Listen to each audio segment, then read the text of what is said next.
그날은 정말 이상했습니다. 4시 44분. 제가 눈을 떴을 때 자명종 시계가 가리키고 있는 시각이었습니다. 자명종이 울려서 눈을 뜬 것이 아니었습니다. 아침 7시에 맞춰 자명종이 울리게끔 설정해 놓았지만 저는 그냥 4시 44분에 잠에서 깨고 말았습니다. 444라는 디지털 시계의 숫자보다 저를 더 의아하게 한 것은 제 옆에 있는 애완경 보미였습니다. 보미는 평소 침대 밑에서 잠이 듭니다. 따로 작은 담요로 꾸며놓은 작은 집이 있거든요. 그런데 그날은 침대 위까지 올라와서 잠도 안 자고 가만히 웅크리고 엎드려 앉아서는 저를 빤히 쳐다보고 있는 겁니다. 보미는 저에게 무슨 말을 하려는 것 같았습니다. 사람이었다면 분명 저에게 무슨 말을 건넸을 겁니다. 저는 자리를 털고 일어나 욕실로 향했습니다. 예정보다 두어 시간 일찍 일어났지만 전혀 피곤한 기운을 느낄 수가 없었습니다.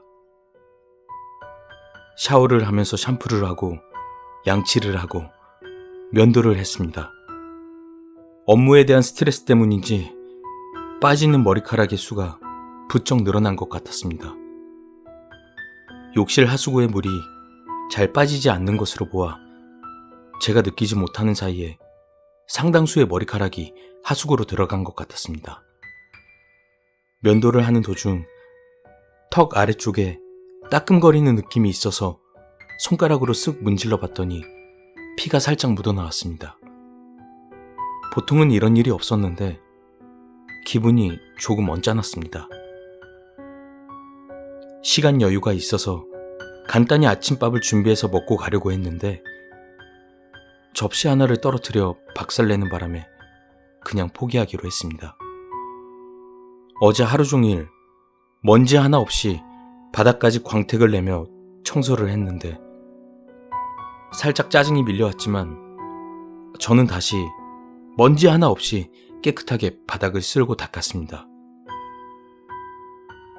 그 와중에도 보미는 활짝 열린 캐리어 속에 눌러앉아 여전히 저에게 무슨 말을 계속 하려는 표정이었습니다.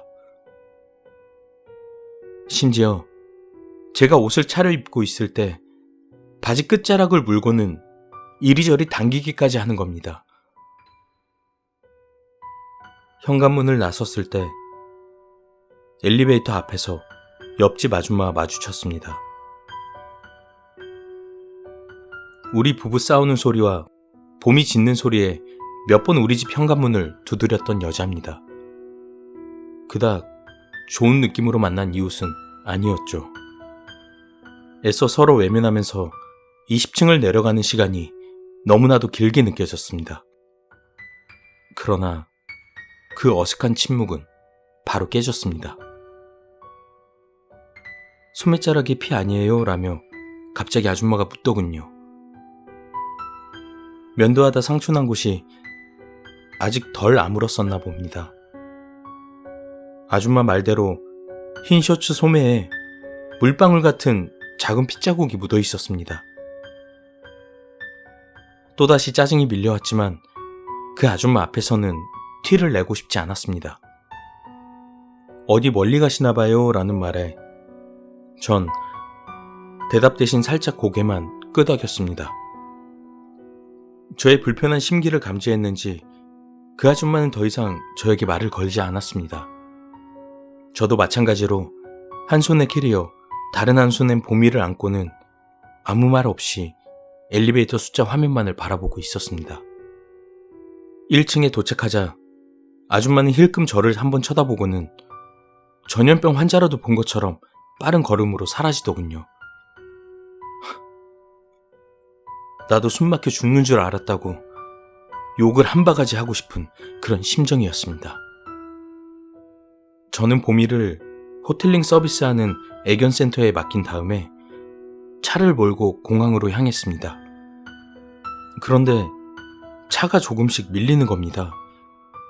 공항에 일찌감치 도착해야 하는데 조급한 마음에 차선을 바꿨습니다. 그런데 제가 끼어든 차선 앞뒤로 장이 차량이 있는 겁니다. 기분이 묘했습니다. 마치 저를 운구하는 상황 같았거든요. 그때부터였습니다. 불길한 생각이 밀려오기 시작한 건. 공항에 도착했을 때 강렬한 아침 햇살 대신 잿빛 먹구름이 기다리고 있었습니다. 기상 상태 때문에 30분 넘도록 이륙이 지연되자 서서히 불길한 생각은 불안감으로 바뀌었습니다. 몰려오는 먹구름과 함께 조금씩 두려움도 같이 몰려왔습니다. 이륙 예정 시각 1시간 반을 넘기고서야 겨우 비행기에 몸을 실을 수가 있었습니다. 제 얼굴만한 작은 창문을 통해 거침없이 쏟아지는 빗줄기가 보였습니다. 불안했습니다. 정말 불안했습니다. 승무원의 기내 안전교육이 오늘따라 더욱 진지해 보였습니다. 저는 조용히 눈을 감고 아무 일 없기를 기도했습니다. 비행기가 활주로를 달리기 시작하자 손에 식은땀이 느껴졌습니다. 그 어떤 비행기도 활주로를 달릴 때 승차감은 신경 쓰지 않는 것 같습니다. 저의 불안한 심리만큼이나 비행기도 심하게 떨고 있었습니다. 그런데 이륙 후에도 비행기는 활주로를 달릴 때만큼이나 계속 심하게 흔들렸습니다. 잠시 후 안전벨트를 매고 난기류에 대비하라는 기장의 안내 음성이 들려왔습니다. 이륙 후 구름층을 지나 떼약볕이 내리쬐는 성층권 근처를 지났는데도 비행기는 흔들림을 멈추지 않았습니다. 난기류가 맑은 날씨에도 일어난다는 것은 알고 있었지만 당시 비행기의 흔들림은 보통의 난기류를 만났을 때와 미묘한 차이가 있었습니다. 작지 않은 낯선 굉음이 들리고 있었거든요. 그제서야 알았습니다. 비행기의 오른쪽 날개 엔진에서 검은 연기가 피어오르고 있었다는 걸. 긴급 상황이 벌어져 회항한다는 기장의 안내 방송을 듣고 저의 얼굴은 하얗게 질리고 말았습니다. 극심한 무력감이 몰려왔고 심장이 불규칙하게 뛰고 있었습니다. 쓰러질 것 같았습니다. 4시 44분. 기이했던 보미의 행동. 유독 심했던 탈모. 깨진 접시, 턱의 상처, 소매의 핏자국. 제 차 앞뒤로 달리던 장이 차량. 불길한 징조였어요. 그날 나가지 말았어야 했는데. 형사님, 정말 그날은 억세게 기분 나쁘고 이상한 날이었습니다.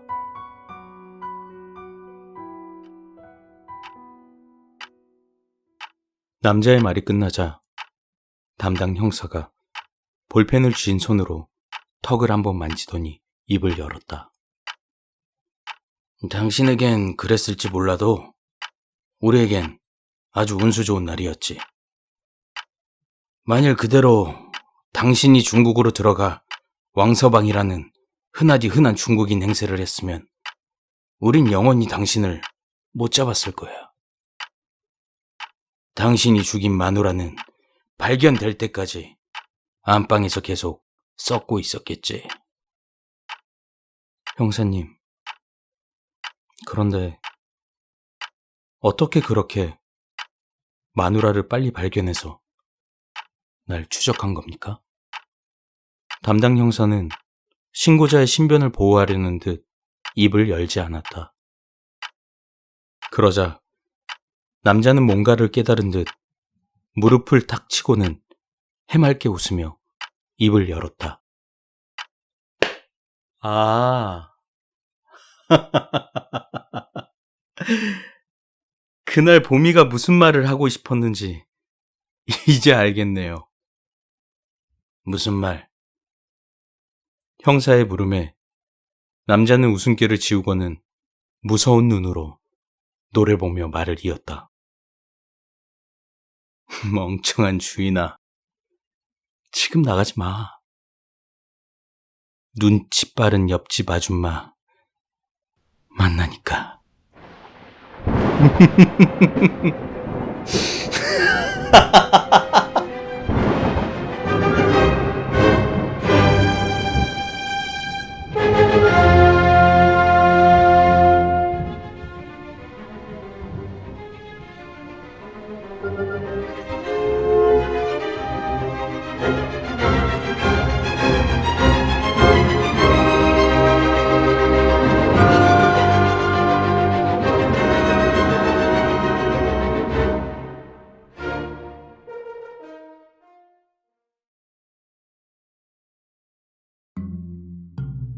고정괴담 하나 해줄게. 한 여자가 화상 채팅을 하고 있었어. 물론 상대는 남자였고 채팅이 시작한 지 1분 정도 지났을까? 갑자기 남자가 이런 말을 하더래. 어? 저기요. 제가 하는 말 잘 들어요. 네? 이걸 보시고 다른 생각, 다른 행동 절대 하지 마시고요. 저랑 재밌게 채팅하는 것처럼 해요. 아무 데도 보지 마세요. 왜요? 왜요? 놀라지 마시고요. 뒤에 베란다에 마스크 쓴 남자 한 명이 서 있어요. 에이, 거짓말 치지 마요. 거짓말이 아니고요. 진짜예요. 키보드에서 손 떼지 말고 계속 쳐요. 계속요. 그리고 들어요. 치시면서 제 말만 들으세요. 1분 정도 있다가 아무렇지도 않게 화장실 가시고요. 가시면서 현관문 열고 오세요. 가실 때 채팅한 거 지우시고 갔다 오세요. 여자는 장난인 줄 알고 긴가민가 하면서도 남자 말을 들었어. 키보드에서 손도 떼지 않고 치는 척도 하고 지우기도 하고, 그리고 화장실을 가려고 채팅을 지우고 일어났고 남자의 말대로 현관문을 열어놓고 다시 왔어.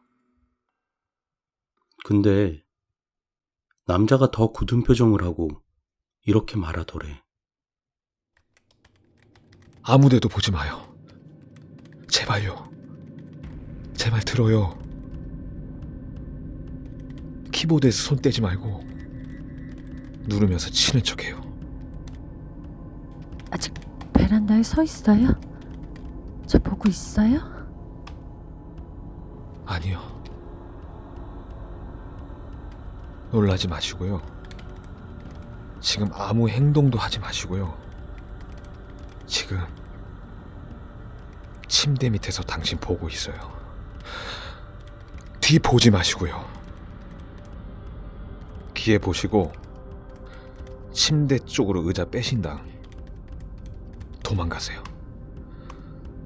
현관문 열고 바로 나가시고 밖에 나가셔서 바로 신고하세요. 여자는 이 글을 보고 의아해하면서도 침대 쪽으로 의자 밀어넣고 밖으로 나가면서 슬쩍 침대 밑을 봤는데 정말로 어떤 남자가 마스크를 쓴 채 침대 밑에서 여자를 쳐다보고 있더래. 여자는 비명을 지르면서 바로 도망을 갔고 경찰에 신고했어. 얼마 뒤에 경찰과 함께 집으로 다시 돌아왔고 들어가자마자 자기 방으로 갔는데 침대 밑에는 사람이 없었고 남자의 흔적은 찾을 수 없었대. 경찰이 집안 곳곳을 찾고 있는데 여자는 거실로 문득 나갔는데 갑자기 소리를 지르면서 경찰을 불렀대. 여자는 컴퓨터를 보고 있었고 컴퓨터엔 빨간 글씨로 글이 써져 있었어. 얘 죽이러 간다.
내가 일하는 곳에서 아는 선배가 한 분 계시거든.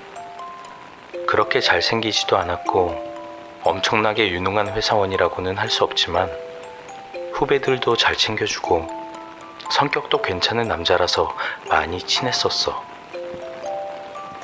그 선배의 특징이라고 말하기에는 못하긴 한데 가족을 정말 끔찍하게 아끼시는 그런 분이었어.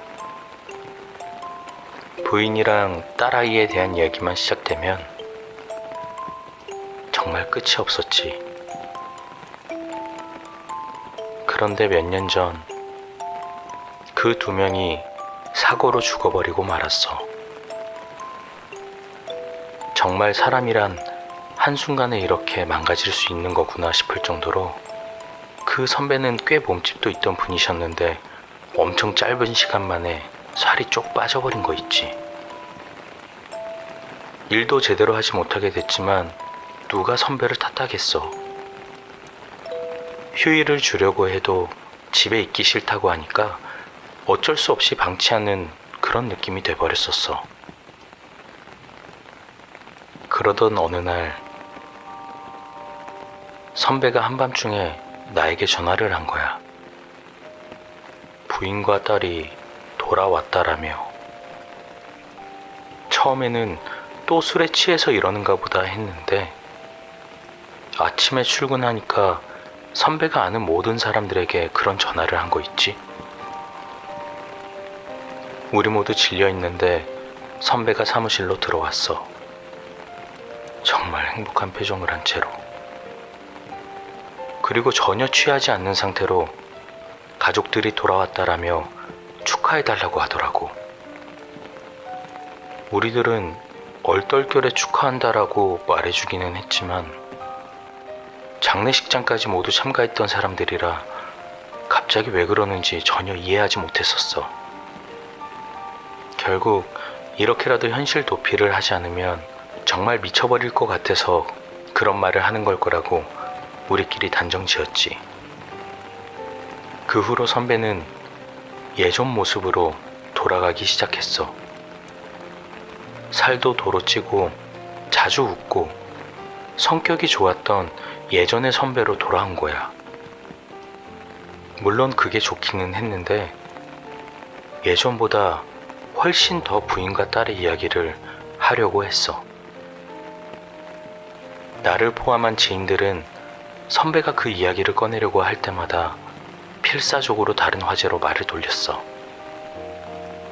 그럴 때면 질투하는 거냐면서 장난스럽게 넘어가 주기는 했는데 회식에서 술이 넘어가면 아무리 말려도 멈추지 않더라고. 이미 떠난 사람들이 아직도 살아있는 것처럼 말하는 게 그렇게 기분 좋은 이야기는 아니잖아. 그래도 선배는 아무 대답이 없음에도 불구하고 가족들의 자랑을 계속 늘어놓았어. 부인이 언제나 사랑한다고 말해준다느니, 딸이 드디어 글을 쓸 줄 알게 되었다느니. 그러던 어느 회식날, 선배가 너무 취해서 제 발로 집으로 돌아갈 수 없는 상황이 돼버린 거야. 만취한 상태인데 집으로 돌아가야 한다고 행패 아닌 행패를 부려대니까 어쩔 수 없이 나랑 회사 동기가 선배를 집 앞까지만 데려다 주기로 했지.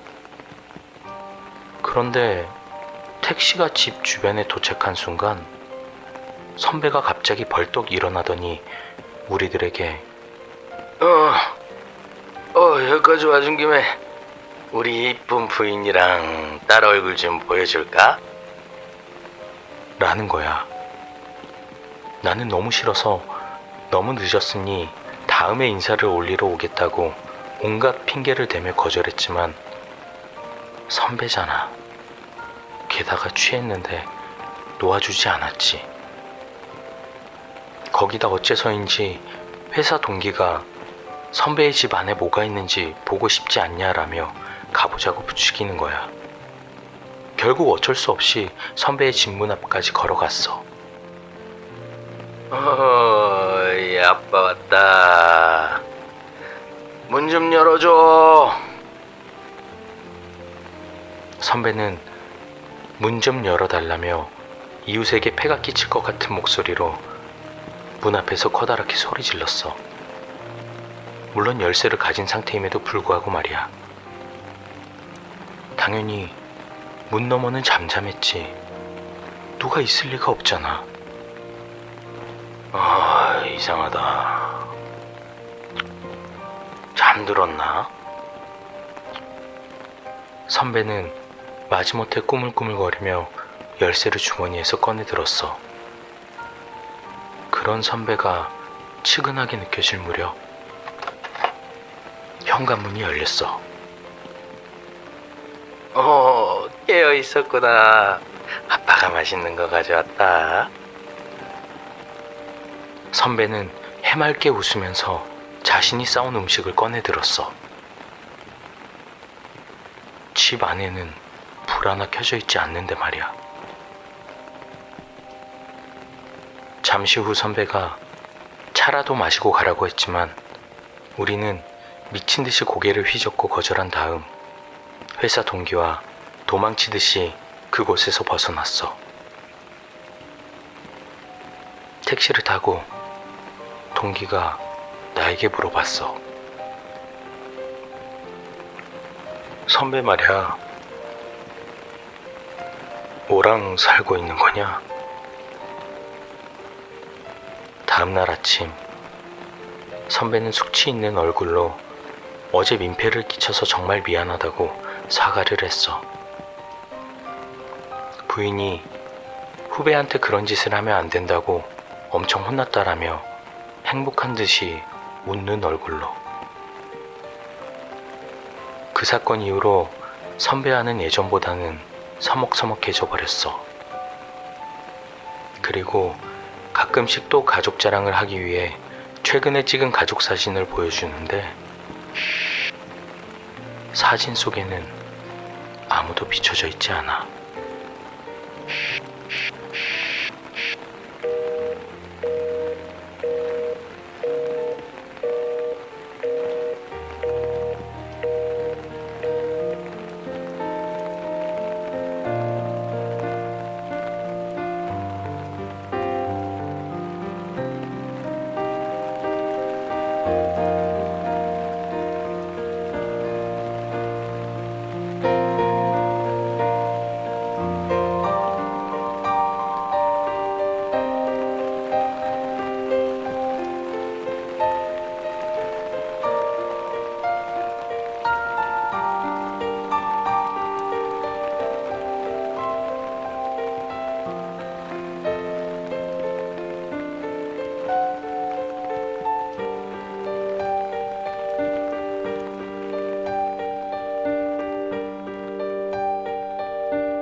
디즈니 월드에 오신 걸 환영합니다.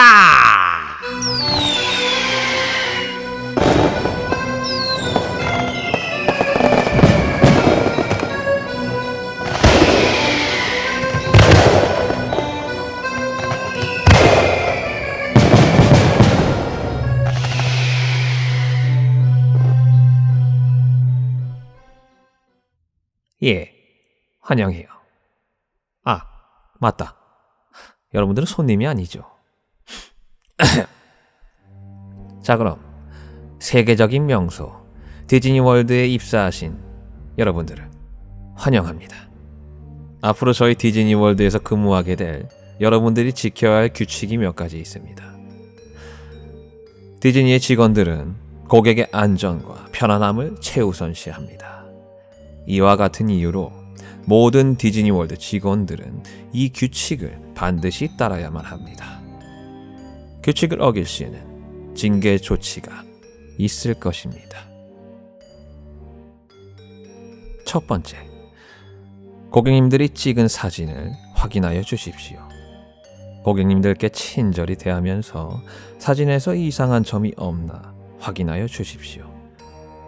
만일 이상한 점이 발견되었을 시엔 경비 요원을 불러주십시오. 무료 상품 등이 고객님들의 주의를 딴 데로 돌릴 수 있을 것입니다. 두 번째, 다이너소어 어트랙션에 찍힌 매 7번째 사진들은 무조건 삭제하십시오. 이가 제기될 시엔 기술적인 오류라고 설명한 뒤 패스트 패스권을 빠르게 제공하십시오. 세 번째, 호수 속에 상어와 악어가 살고 있다는 소문은 거짓입니다. 그러나 디즈니 소유의 지정된 수영장 밖에선 수영이 금지되어 있습니다. 호수 근처의 악어 사체는 흔한 일입니다. 사람들을 그 지역 밖으로 대피시키고 보안 요원을 부른 뒤 얼마나 많이 먹혔는지에 대해 기록하십시오.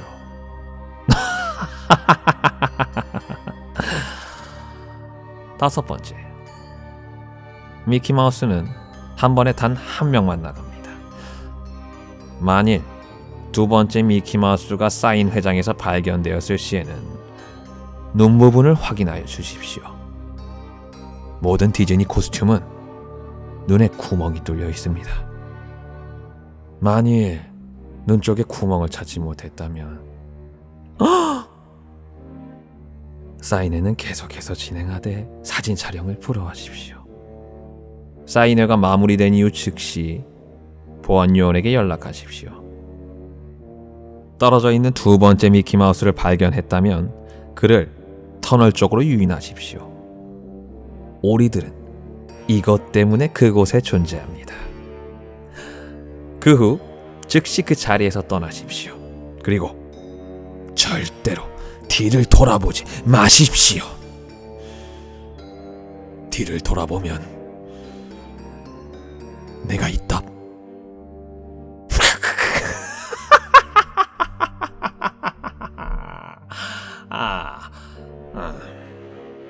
자, 그럼 마지막으로 디즈니 월드의 보안 요원들은 글이 새겨진 옷을 입고 있지 않습니다. 만일 누군가가 디즈니 보안이라고 적힌 셔츠를 입고 돌아다니는 걸 발견한다면 즉시 공원에 그 구역을 폐쇄하십시오. 아시겠습니까? 예. 제가 지금까지 말씀드린 이 규칙들은 고객님들이 지구상에서 가장 행복한 이곳 디즈니 월드에서 안전하고 즐거운 여행을 떠날 수 있게 하도록 도와줄 것입니다. 그러니 지식을 가지고 안전하게 지내십시오. 이상.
이 방송은 긴급 재난센터에서 보내는 방송입니다. 자, 침착하게 행동하여 주십시오. 이건 훈련 상황입니다. 다시 한번 알려드립니다. 이건 훈련 상황입니다. 다시 한번 알려드립니다. 이건 훈련 실제 상황입니다. 상황입니다.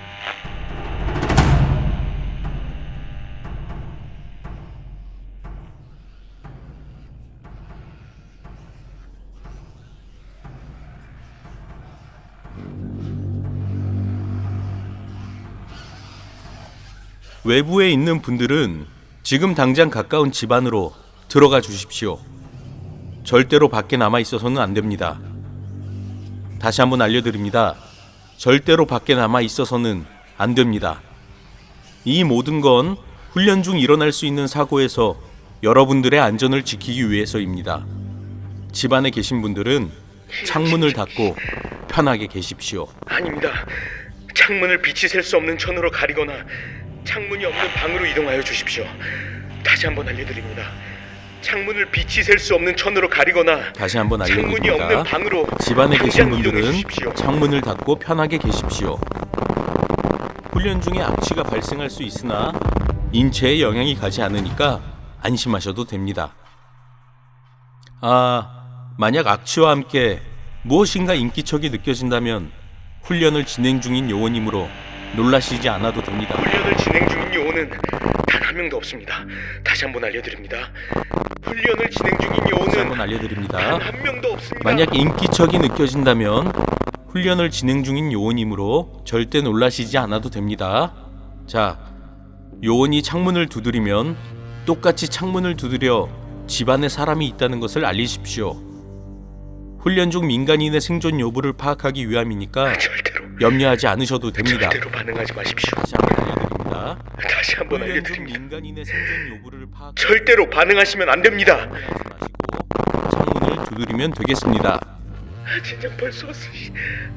그리고 본 훈련에는 음성 관련 조사가 있을 터이니 자신이 아는 목소리가 들려오면 그분의 이름을 대답하여 주시면 됩니다. 다시 한번 알려드립니다. 자신의 아는 목소리가 들려오면 그분의 이름을 대답해 주시면 됩니다. 고인의 목소리에 절대 대답하시면 안 됩니다. 다시 한번 알려드립니다. 고인의 목소리에 절대 대답하시면 안 됩니다. 그리고 악취가 사라진다면 훈련 상황이 끝이 났다는 뜻이므로 안심하시고 창문을 열어 환기를 새벽 시키시면 4시까지 됩니다. 어떠한 자, 다른 다시 행동도 한번 하지 알려드립니다. 마십시오. 악취가 다시 한번 사라진다면 알려드립니다. 훈련 상황이 새벽 끝이 4시까지 났다는 뜻이므로 어떠한 다른 안심하시고 행동도 창문을 열어 하시면 안 환기를 됩니다. 시키시면 됩니다. 다음은 훈련 상황에 도움을 주신 분들에겐 소정의 감사패를 지급할 예정이니까 적극적으로 참여해 주시기 바랍니다.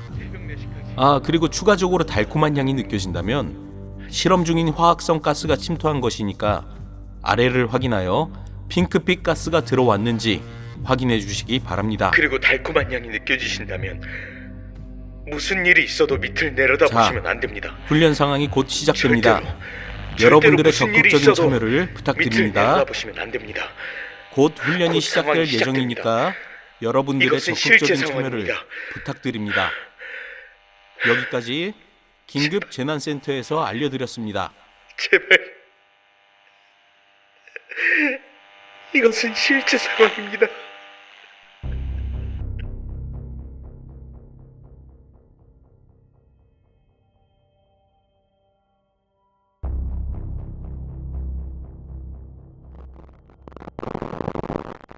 다시 한번 알려드리겠습니다.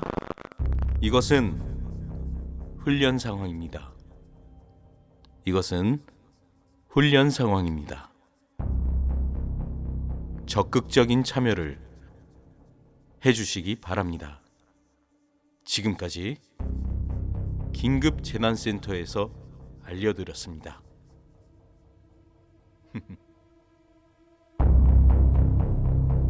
자, 그럼 시작하지.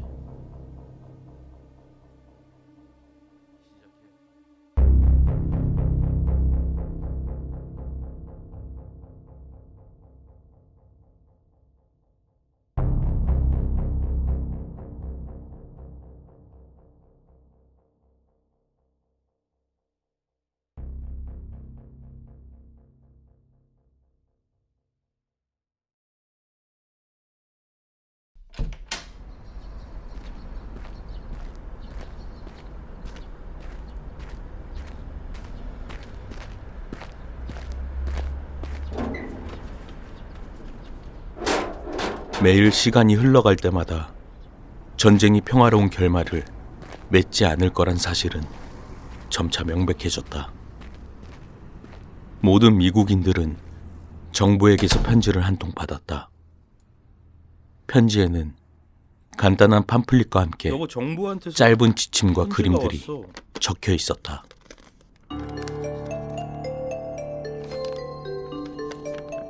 여보, 이 편지 같이 봐야 될 것 같아. 일로 와봐. 핵 재난이 일어났을 경우 동부 연합으로부터 다가오는 위협이 점점 더 커지고 있습니다. 당신과 당신의 가족을 지키기 위해선 지금 행동하는 것이 가장 중요합니다. 지하 방공호를 지으십시오. 아래의 그림을 참조하여 정원에 구멍을 파십시오. 정원을 소유하시지 않은 경우 다른 적합한 장소를 찾으십시오. 타인의 영토에도 대피소를 지을 수 있도록 법이 개정되었습니다. 핵의 위협이 있을 경우 가족들을 구멍으로 데려온 뒤 문으로 구멍을 덮으십시오. 문에 웨이트가 고정되어 있는지 확인하여 주십시오. 아래 그림을 참조하십시오. 폭발음이 들리는 경우 추가 폭격에 대비하여 대피소를 떠나기 전 약 2시간 정도 대기하십시오. 행운을 빕니다. 핵 떨어질 건가 봐, 여보. 다음 날 사람들은 지침을 따라하기에 분주했다. 매우 이상한 광경이었다. 뉴욕의 센트럴 파크는 임시 방공호로 가득 들어차 있었고 도로를 운전해 지나갈 때에도 집집마다 방공호가 있는 걸 볼 수 있었다. 그리고 알람이 울리자 사람들은 방공호로 모여들기 시작했다. 방공호를 짓지 않는 사람들은 억지로 다른 사람들의 방공호 안으로 몸을 우겨넣기 시작했다. 이제와 생각해보면 얼마나 많은 사람들이 방공호가 자신들을 보호해 줄 거라고 믿었는지 알 수 없다.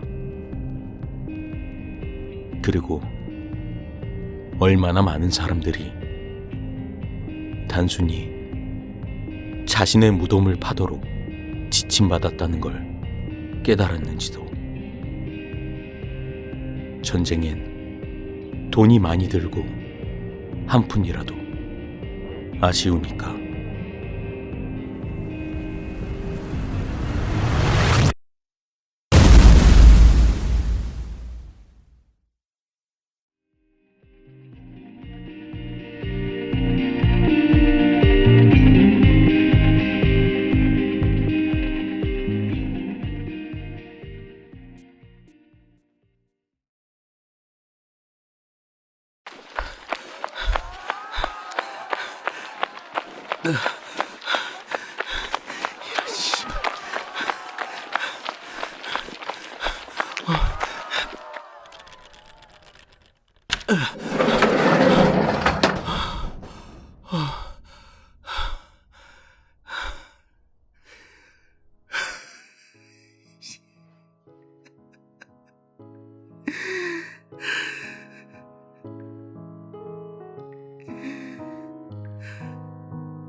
며칠 전 아내가 눈을 감았다. 나와 고양이 캐시를 남겨두고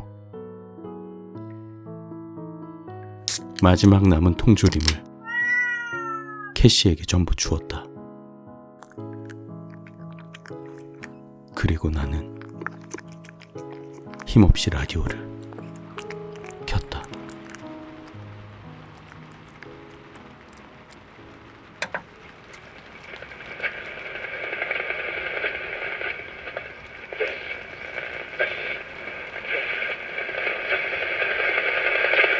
아포칼립스 생존을 위한 간단한 행동 지침 10가지를 전달해 드립니다. 첫 번째, 방독면을 즉시 구할 것. 꽃가루같이 작고 미세한 입자들이 대기 중에 떠다니며 여러분의 비강과 구강 속으로 침투할 겁니다. 만약 외출했을 때 솜사탕 같은 달콤한 향을 맡았다면 유감스럽지만 이미 너무 늦었습니다. 여러분의 폐세포 하나하나가 서서히 녹아내릴 테니까요. 두 번째, 빠르게 흐르는 물만 마실 것. 정수장치가 있고 없고는 상관이 없습니다. 절대로 연못이나 호수에서 물을 떠마시지 마세요. 시체들 때문이 아닙니다. 반쯤 죽은 그것들 때문이죠. 그들은 그 밑에서 몇 달이고 머무르면서 아무것도 모르는 누군가가 오기를 그저 하염없이 기다릴 수 있습니다. 세 번째, 대피소를 멀리하세요. 일반적인 대피소들은 이미 굶주린 사람들로 가득 차 있을 겁니다. 여러분이 부탁한다면 대피소 안으로 들여보내주기야 하겠지만 그곳에 머무르게 하진 않을 겁니다. 결국 그곳엔 굶주린 잎들이 잔뜩 있으니까요. 네 번째, 새를 절대 잡아먹지 말 것. 새롭게 나타난 이 새들이 무엇인지는 알 수 없지만 이것들은 타르 냄새가 나고 또한 여러분들의 식도를 태워 구멍을 낼 수도 있습니다. 통조림 제품을 먹되 상황이 여의치 않다면 차라리 바퀴벌레를 먹는 것이 낫습니다. 다섯 번째, 낮에 이동하는 것보다 밤에 이동하는 편이 안전합니다. 하지만 만일 시계가 째깍거리는 소리 같은 것이 들린다면 그 자리에서 완전히 멈추고 해가 뜨기까지 기다리세요. 여러분이 움직이지 않는 이상 그것들은 여러분을 지나칠 것입니다. 여섯 번째, 머리나 심장을 노리지 말 것. 그들이 걷고 있다면 다리를 노리셔야 합니다. 기어다니고 있다면 팔을 노리셔야 하고요. 무엇이든 간에 절대 완전히 죽었다고 생각하시면 안 됩니다. 그저 당신이 그것들보다 빨리 달릴 수 있다는 사실만 인지하고 계세요. 일곱 번째, 붉은 염증은 시간이 지나면서 아물 겁니다. 하지만 흰색 염증은 48시간 내에 뼈까지 썩어 들어갈 것입니다. 그럴 경우엔 해당 사지를 절단하시고 상처를 불로 지지세요. 최소 몇 주는 버틸 수 있을 것입니다. 여덟 번째, 산자는 절대 노크를 하지 않습니다. 만일 여러분이 사면이 벽으로 둘러싸인 어딘가에 숨어 있는데 누군가 노크하는 소리가 들린다면 그냥 무시하십시오. 그것이 무엇이든 간에 들어오기 위해선 당신이 필요로 할 텐데 여러분은 그러고 싶지 않을 것입니다. 아홉 번째, 천사를 봤다고 놀라지 마십시오.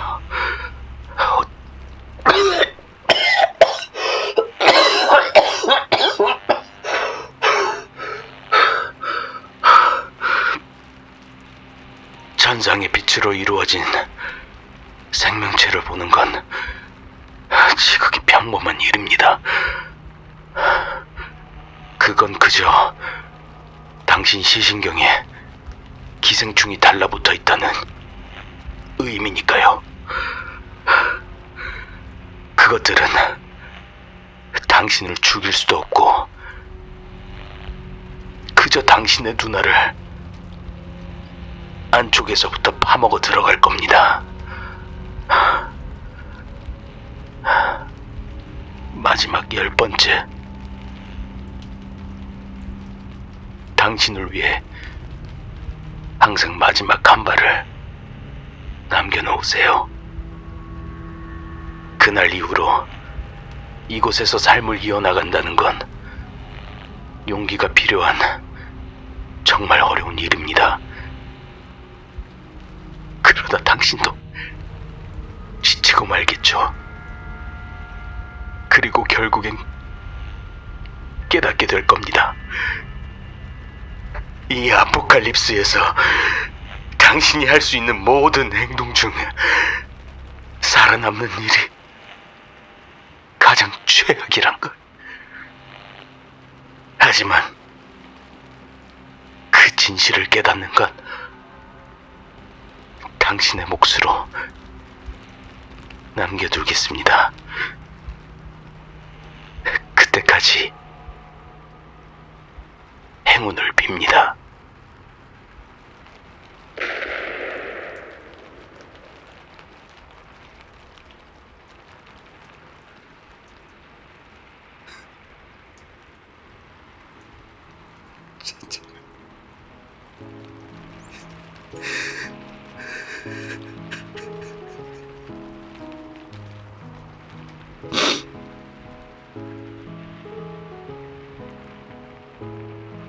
여보,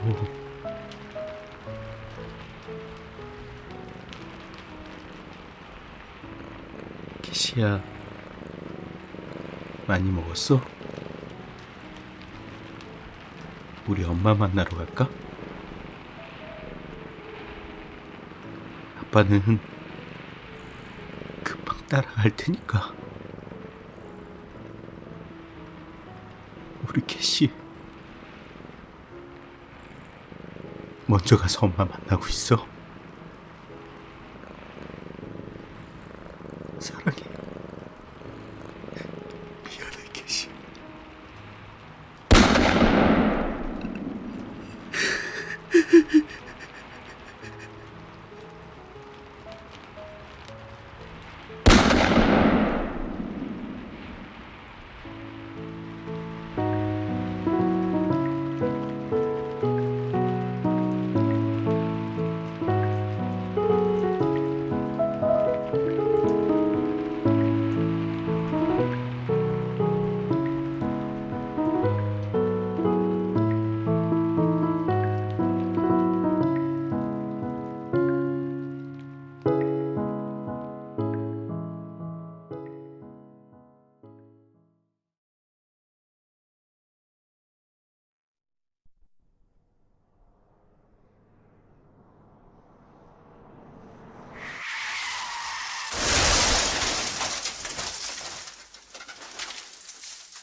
나는 교통사고로 한 아이를 죽였다.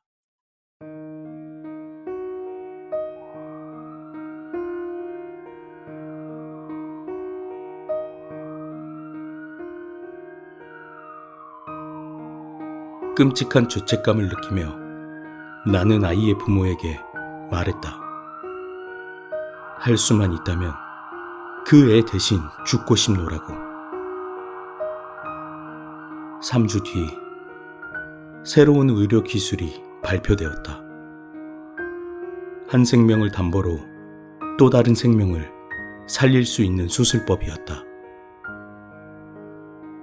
죽음의 문턱에 다다르기 전까지 나는 내가 살려는 의지가 남아 있었음을 잊고 있었다.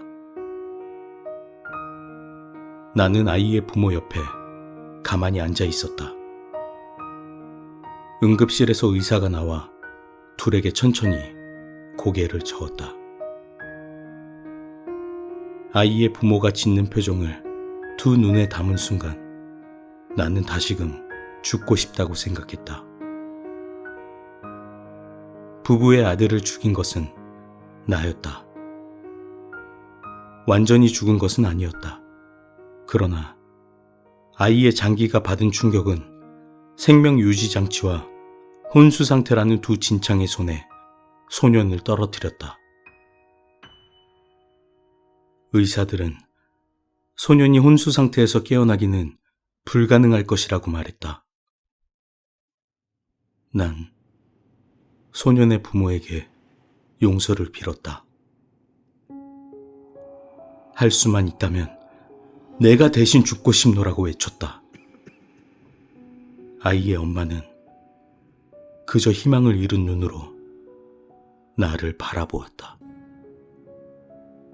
하지만 그녀의 남편의 얼굴은 잊을 수가 없었다.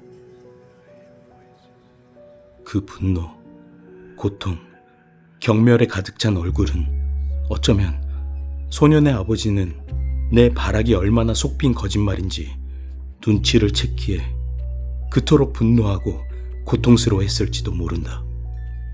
나조차도 당시에는 내 입에서 나오는 말이 거짓인 줄 알지 못했는데 말이다. 새로 개발된 뇌이식 기술 뉴스가 발표되었을 때 내가 느낀 감정은 결코 안도감이 아니었다. 내가 느낀 것은 오직 공포뿐이었다. 소년의 부모가 내 뒤를 쫓아 내 몸을 포기하라고, 내 입으로 내뱉은 정의를 실천하라고 소리치지 않을까. 나는 두려움에 떨었다. 나는 하루하루 그들의 전화가 올까 벌벌 떨며 지냈지만 날이 지날수록 그럴 가능성은 점점 옅어져 갔다. 어느 날 누군가 문을 두드렸다. 무심코 현관을 연 나는 심장이 덜컥 멈추는 것을 느꼈다. 그곳엔 소년의 부모가 서 있었다. 소년의 아빠의 눈은 붉게 충혈되어 있었고, 소년의 엄마는 그를 보호하는 어미새처럼 중년의 남자를 한 팔로 꼭 껴안고 있었다.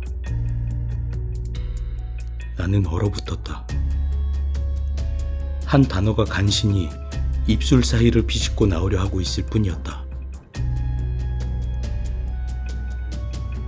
난 못해요. 어물거림이 소리가 되어 내뱉어지기 직전에 남자가 입을 열었다. 당신을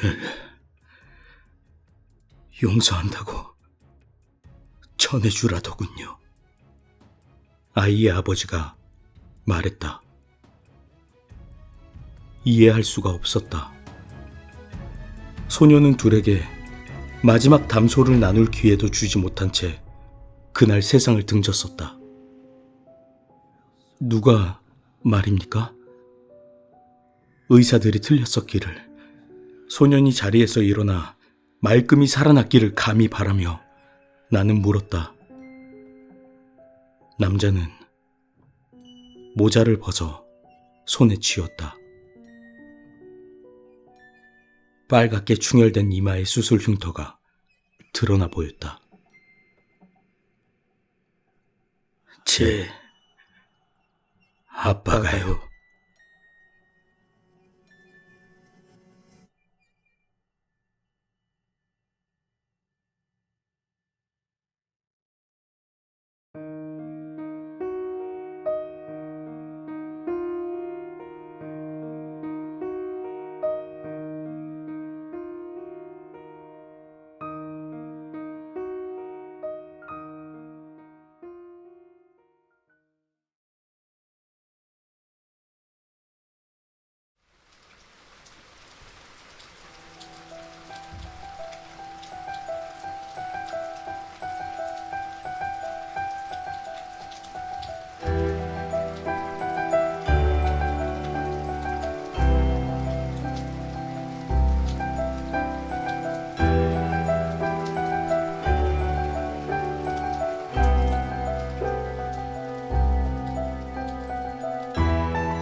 지금으로부터 4년 전쯤 사무실 이전으로 지방에 내려갈 일이 있었어. 서울과는 약간 떨어진 곳이지만 제법 서울 냄새를 풍기는 그런 지역이었어. 나는 우리 직원 5명과 사무실 근처에 빌라를 얻어 숙식을 해결했어.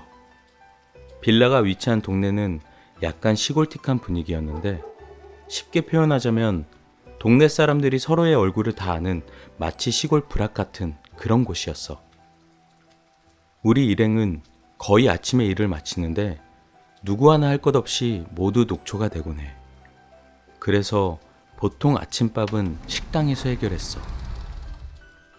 테이블도 몇 개 되지 않는 동네 기사식당 같은 분위기였는데 갈 때마다 사람은 항상 많았어.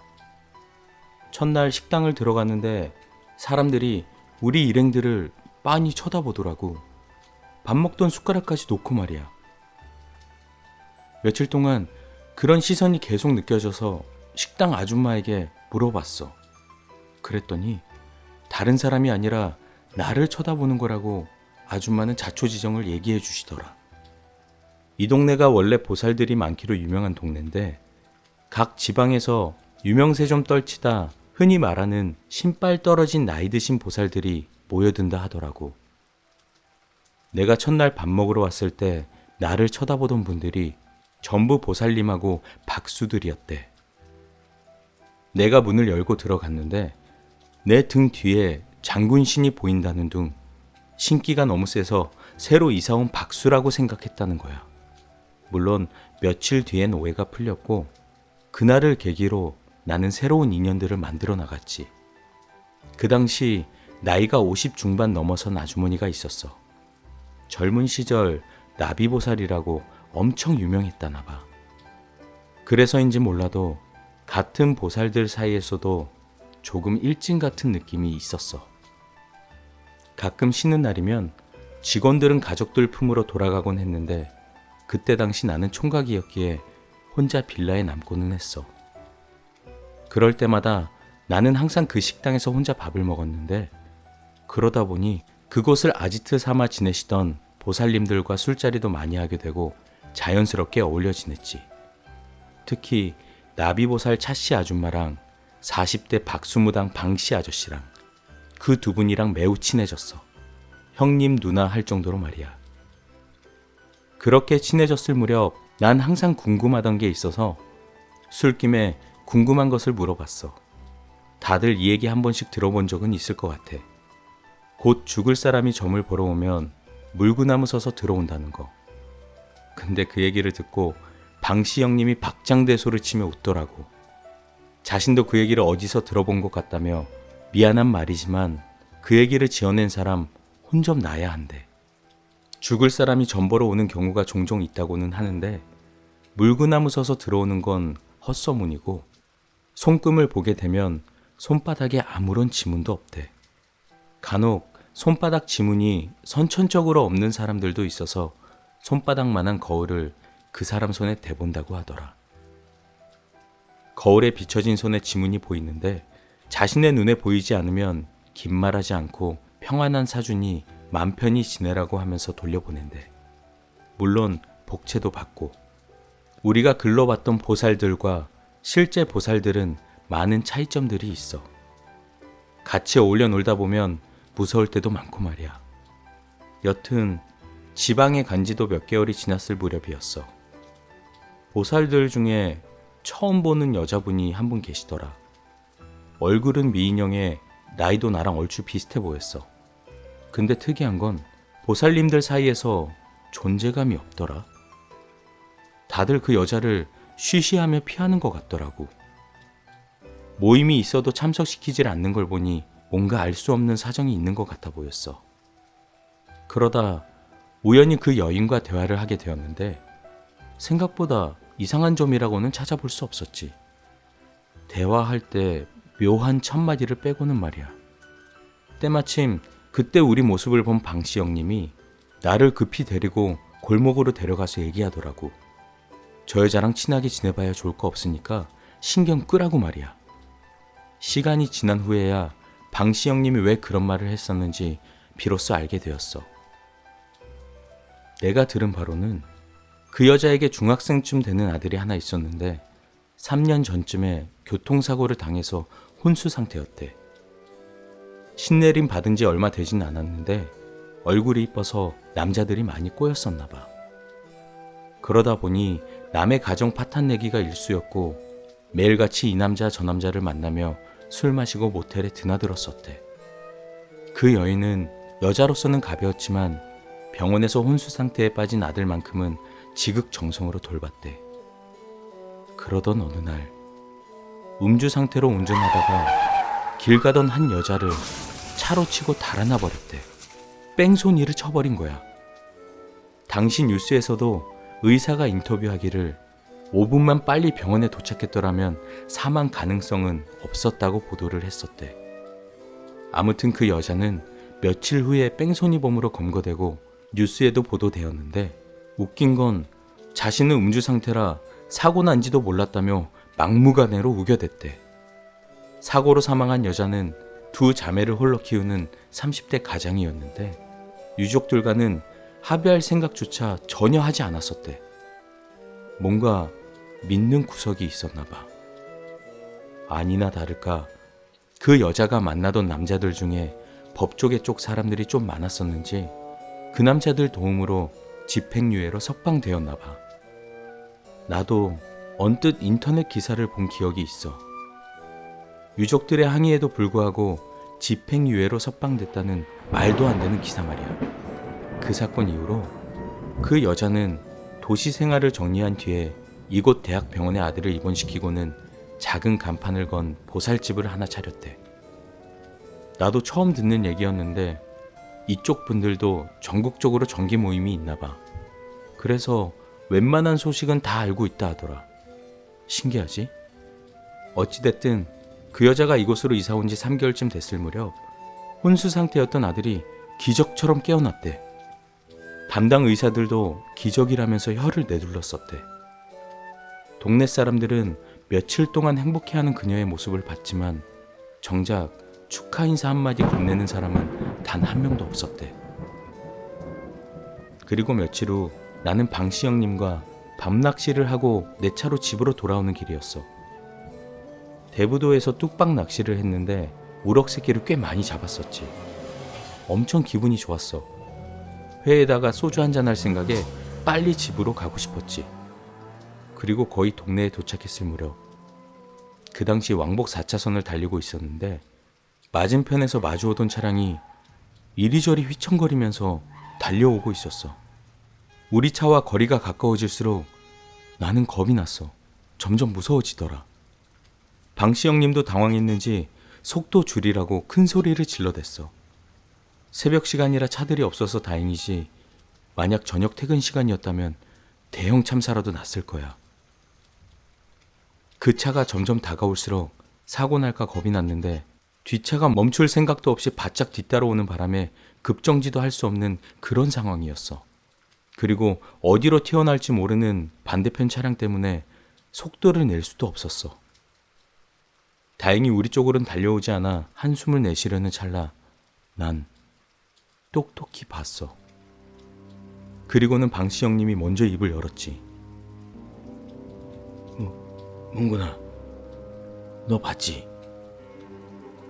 나는 그냥 고개만 끄덕였어. 지금 글을 쓰고 있는 이 순간에도 너무 소름이 돋고 무서워. 내가 본 건 아니, 나와 방시영님이 목격한 건 휘청거리던 차 본넷 위에 하얀색 원피스에 피칠갑을 한 여자가 운전석을 바라보고 있었어. 달리는 차 본넷 위에 앉아서. 그 차는 엄청난 속도로 휘청거리며 달리다가 가로등을 정면으로 박았는데 형체를 알아볼 수 없을 만큼 산산조각 나버렸어. 그날 밤 무사히 우리는 도착했고 너무 무서워서 방시영님과 같이 자기로 했지. 이불 속에 누워서도 도저히 잠이 안 오더라. 그 피 묻은 원피스의 여자가 자꾸 눈에 보이는 듯해서. 자고만 있는 줄 알았던 방시영님이 조용히 얘기를 하더라. 문구나, 나는 이럴 줄 알았지만 저런 모습으로 나타날 줄은 정말 생각도 못했어. 아마 그 여자도 그 모습을 본 거겠지? 다음날 대충 짐작은 하고 있었지만 동네 식당을 가보니 내 생각이 맞더라. 사고 차량 운전자는 그 자리에서 즉사했고 그 운전자는 역시나 그 여자였어. 병원에서 깨어난 그 아이 엄마. 내가 알고 있는 보살님들은 전부 반성해야 하듯 거기 모여 있었는데 그분들 대화를 엿들어 보니 이제서야 왜 그 여자가 외톨이로 지내게 되었는지 비로소 알게 되었어. 어쩐지 그 여자가 이 동네 처음 나타날 때부터 여자 귀신 하나를 등에 메고 나타났다는 거야. 그리고 신내림 받았다는 사람이 자기 목덜미 움켜잡고 있는 귀신은 못 봤다면서. 뺑소니 치고 여자 한 명 보냈다더니 이럴 줄 알았다면서 얘기하고 있는 걸 듣게 되었지. 그 얘기들을 듣고 나는 생각에 잠겼어. 그 귀신은 자식 남겨두고 온 어머니의 심정이 한이 되어서 아이가 깨어날 때까지 기다렸다가 복수한 걸까? 뭐 그런 생각을 하고 있을 때쯤 문득 그 여자와 나누었던 첫 마디가 생각났어. 혹시 저한테 뭐가 보이나요? 기억해도 인과응보라는 건 있다고 생각해. 죄 짓고 살면 나중에라도 분명 값을 치를 거야.